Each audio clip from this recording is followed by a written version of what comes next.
वो कथा सुनाते ना दृष्टांत की, एक अंधा एक किले में घुस गया। किला बड़ा ऊंचा था, उसमें कोई एक ही दरवाजा था बाहर निकलने का। तो किले में घुस तो गया, एंट्री तो मार दी, पर अब भटक गया, गुमराह हो गया। तो कैसे बाहर निकले? तो एक साधु ने उसका हाथ पकड़ के किले की दीवार पकड़ा दी। बोले भैया कुछ नहीं करना, तुझे इसको पकड़ के, अब जैसे गोल पूरा पंडाल है, पकड़ते चलो, हाथ पूरा एक परिक्रमा है, वहाँ से चालू होते हाथ लगाते लगाते जैसे ही तुम्हारा दीवार खत्म हो तो समझ लो दरवाजा आ गया, निकल जाना। बोले ठीक है महाराज जी, बड़ी कृपा आपकी। सो हाथ पकड़ के ऐसे लगा के दीवार से चलता जा रहा था। अब जैसे ही दरवाजा आने वाला था तो अंधा तो था ही, पर अंधे के साथ साथ उसको खाज खुजली की भी बीमारी थी।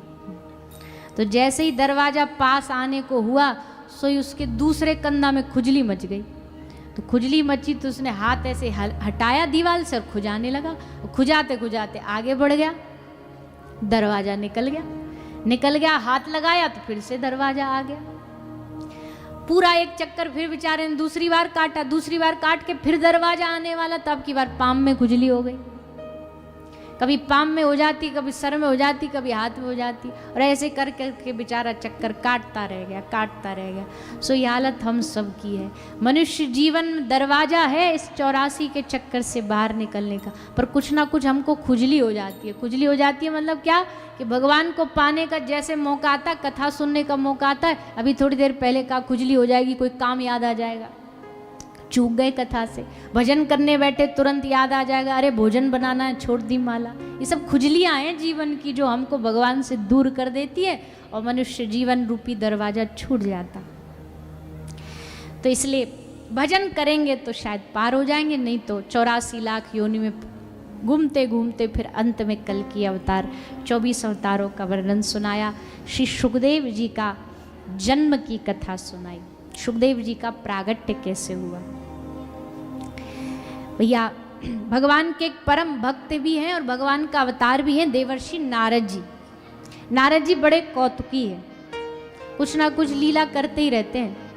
तो एक बार नारद जी पार्वती मैया के पास आए, माता पार्वती के पास आकर के बोले, अरे देवी आप तो बड़ी महान हो, आप महान हो, आपके पति बड़े महान हैं, आपने कितनी भारी कड़ी तपस्या करी होगी, कितने व्रत करे होंगे जो आपको भगवान महादेव पति के रूप में प्राप्त हुए, पर जितना प्रेम उनको आपको देना चाहिए उतना देते नहीं है वो।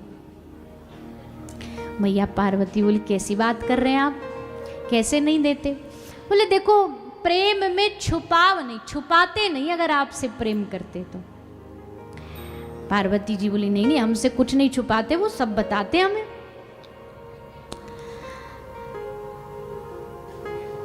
नारद जी ने कहा अच्छा तो बताओ फिलहाल एट प्रेजेंट वो कहाँ गए हैं?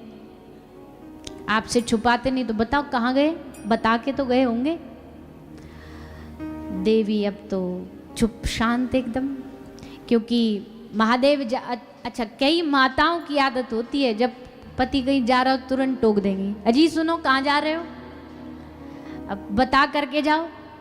मैया पार्वती को ऐसी कोई आवश्यकता लगी नहीं, इसलिए उन्होंने कभी पूछा नहीं, महादेव ने कभी बताया नहीं। मैया बोली अरे ये कोई बात हुई, कहीं भी जाए हमको क्या लेना देना, इससे प्रेम का क्या लेना देना, ये कोई छुपाने की बात थोड़ी है। नारद जी बोले अच्छा ये छुपाने की बात नहीं है, पर एक बात बताओ, ये तो इमरजेंसी में चले गए होंगे मान लिया हमने, पर उनके गले में जो मुंडों की माला धारण करते कभी उनके बारे में बताया कि ये किसके शीश हैं? मैया बोली हमने तो ये भी कभी नहीं बता। बोले हो गया कंफर्म, ऐसा प्रेम करने में छुपाते थोड़ी। और जब आपको यही सारी बातें नहीं बताई तो देवी माफ करना फिर वो वाली बात तो कतई नहीं बताई होगी। देवी बोली वो वाली बात कौन सी है नारद जी? नारद जी बोले हम नहीं बताएंगे। क्यों?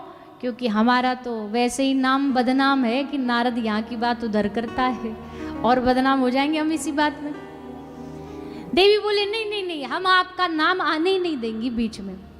नारद जी बोले देवी हमको पता है, माताओं को कोई बात पता चल जाए और उनके पेट में रह जाए ये असंभव है, किसी ने पूछा दुनिया का सबसे बड़ा अजूबा क्या है? बोले दुनिया का सबसे बड़ा अजूबा एक बंद कमरे में 2 महिला 5 मिनट तक चुप बैठी रही। ये सबसे बड़ा अजूबा हो ही नहीं सकता। क्यों? क्योंकि एक दूसरे की अजी वो ऐसा है, वो वैसा है, वो वैसा है। तो देखो माताओं को वाणी भगवान ने ये आशीर्वाद में दी है, कृपा में ही दी है, ये उनका कोई अवगुण नहीं है। पर मैया इसको वाणी को ना बढ़िया चीज़ों में उपयोग करना चाहिए, अच्छी चीज़ों में उपयोग करना चाहिए। अच्छी कोई बात है, किसी की निंदा चुगली में नहीं करो। बैठ गए बस, बैठ करके काम खत्म हुआ नहीं घर का, चलो आओ बहन चुगली करें। एक वो महिलाओं ने एक व्हाट्सएप ग्रुप बनाया, उसका नाम ही रखा आओ बहन चुगली करें। तो इसकी बात उसको, उसकी बात उसको, बस यही चलता रहता है। उसकी बहू ऐसी, अरे तेरी कैसी, बोल मेरी ऐसी, तेरी कैसी। कौन कहाँ समाल खा में कौन भग गया है, कौन घर आ गया, सब पता रहता है। और फिर कान में और बताती है बड़े धीमे धीमे से। और जब कान में कोई महिला दूसरी महिला को बता रही है, इसका मतलब है धीरे धीरे डेटा ट्रांसफर हो रहा है, एक से दूसरे में ट्रांसफर हो रहा है। और जब दोनों बात करके ऐसे उठ के पल्ला झाड़ के बोले अरे छोड़ो ना हमें क्या, तो इसका मतलब डेटा स्टोर हो गया है और अब वायरल होने को तैयार है। अब घर घर तक पहुंचा दिया जाएगा। पहले तो मैया मौखिक करती थी, आजकल सबके पास तो ये फोन आ गया। चाहे मैया को आता हो चाहे ना आता हो, बच्चों से पूछ पूछ के बनाएगी, पर फेसबुक पे अकाउंट बनवाएगी पहले। अरे चिंटू ने बताना ये कैसे चलेगा, अरे बताने कि ये कैसे ऊपर होगा। तो सबके पास मैयाओं के पास होता ही है। अब फोन होना गलत नहीं है, पर उसका उपयोग किस लिए कर रहे हो वो बहुत ज़रूरी है। तो कहाँ थे हम? हाँ, माता पार्वती जी। माता पार्वती जी, अब वो तो खैर माँ है, जगत जननी है, पर स्त्री स्वभाव थोड़ा तो आ ही जाता है। नारद जी से कहा नारद जी ऐसे नहीं, देखो आप तो हमारे गुरु रूप हो, आप हमें धोखे में रखोगे तो कोई अच्छा लगेगा। आधी बात ना बताओ, पूरी पूरी बात बताओ। तो नारद जी ने कहा देखो देवी, हमारा नाम नहीं लेना, पर हम आपको आज सच्चाई बता के जा रहे हैं। हम नहीं चाहते आप धोखे में रहो। हाँ जी बताइए क्या सच्चाई है? बोले आप से पहले भी भगवान महादेव के कई विवाह हो चुके हैं, शादी कर चुके हैं महादेव, आप तो पता नहीं कौन से नंबर पे आती हो। अब महाराज मैया पार्वती जी ने जैसे सुना, माता पार्वती जी बड़ी क्रोध में आई। नारद जी ने कहा कि अब एकदम गुब्बारा फूटने वाला है, हम पे फूटे उससे पहले यहाँ से विदा ले लो। तो नारद जी तो ले वीणा नारायण नारायण नारायण करते करते निकले कैलाश से। बड़ी स्पीड में जा रहे थे, जल्दी जल्दी, कितने में टकरा गए भगवान महादेव रास्ता में। महादेव जी बोले बड़ी फास्ट स्पीड में भगे भगे आ रहे हो नारद जी, कहाँ से आ रहे हो? बोले आप ही के घर से आ रहे हैं। देवी आप तो थे नहीं, देवी से मिल लिए, और देवी आपको याद कर रही, जल्दी पहुंच जाओ। महादेव बोले आप आए हो कैलाश से तो पक्का याद ही कर रही होंगी, और कुछ तो चेहरे के हाव भाव से पता लग रहा है कि आप कुछ तो बीज बो के आए, चलो देखते हैं क्या होता है। तो आए भगवान महादेव। महादेव आए तो माताएं बड़ी, कोई शाम संध्या को शाम को पति आए ड्यूटी से तो एकदम तैयार हो जाती। माता पार्वती एकदम दरवाजे पे खड़ी रहती, महादेव आ रहे होंगे आ रहे होंगे। पर आज दरवाजा बंद, कोई अता पता नहीं मैया का। भीतर एकदम कमरे में को भवन में सोई भई है। महादेव बाहर से आवाज दे रहे, अरे पार्वती अजी सुनो तो, देखो हम आ गए, जरा बाहर तो आओ। मौन, बोले नहीं। गुस्से की क्रोध की सबसे उच्चतम जो शिखर होता है ना, मौन होता है, सबसे उच्चतम शिखर। आदमी बोल नहीं पाता कुछ। तो बोले अरे देवी सुनो तो हम आ गए। तो जब 2-3 बार आवाज़ लगाते गए सुनो तो हम आ गए, तो भीतर से गुस्सा में आवाज़ आई, अब मैं नहीं सुनूंगी, अब तो अपनी पहली वाली को जाके सुनाओ आप।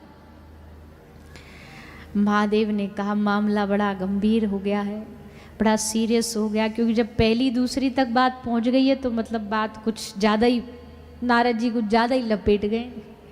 तो भगवान आए महादेव बड़ी शांत स्वभाव से, क्योंकि जब एक क्रोध में हो तो दूसरे को शांत होकर के फिर बात को संभालना ही चाहिए। और अगर दोनों ही तो भैया दिवाली की जरूरत नहीं है। कईयों के घर में तो रोज पटाखे जलते हैं, घर में रोज दिवाली होती है, रोज महाभारत। सिनेमा जाने की जरूरत ही नहीं है, घर ही सिनेमा हॉल है। तो देवी पार्वती जी क्रोध में थी तो नारद जी ने बात को संभाला। महादेव ने पूछा देवी क्या बात है, काहे को नाराज हो? मैया बोली आपने आज तक, हम तो संसार में ही सुनते थे कि दंपतियों में प्रेम नहीं होता, छुपाव दुराव होता, पर आप भी ऐसे ही निकले, बताओ आप हमसे सब बात छुपाने लग गए। अरे पर छुपाया क्या देवी हमने आपसे? बोले आप कभी बता के जाते नहीं कहीं, आपने हमसे कोई अपने जीवन की सीक्रेट बात कभी हमसे करते नहीं बैठ के। आपके गले में मुंडों की माला किसकी धारण करते ये आपने कभी बताया नहीं। महादेव ने कहा देवी आपने कभी पूछा नहीं, हमने बताना जरूरी समझा नहीं, पर कोई छुपाया तो नहीं, पर बताने की आवश्यकता नहीं। आज आप पूछ रही हो, आज बता देंगे। अच्छा ये बात तो छोड़ो, पहले ये बताओ। अब मैया कोशिश तो बहुत करी पर रुका नहीं पेट में। मैया बोली वो तो भला और नारद जी का जो बता गए हमको, नहीं तो हम तो जीवन भर अंधियार में ही रहते। अरे देवी पर बता क्या गए वो तो बता दो। बोले वो तो नारद जी कह रहे थे कि आपने हमसे पहले भी विवाह कर लिया, आपने हमको इतनी बड़ी बात नहीं बताई, ये हमसे छुपा के रखा। महादेव हंसे।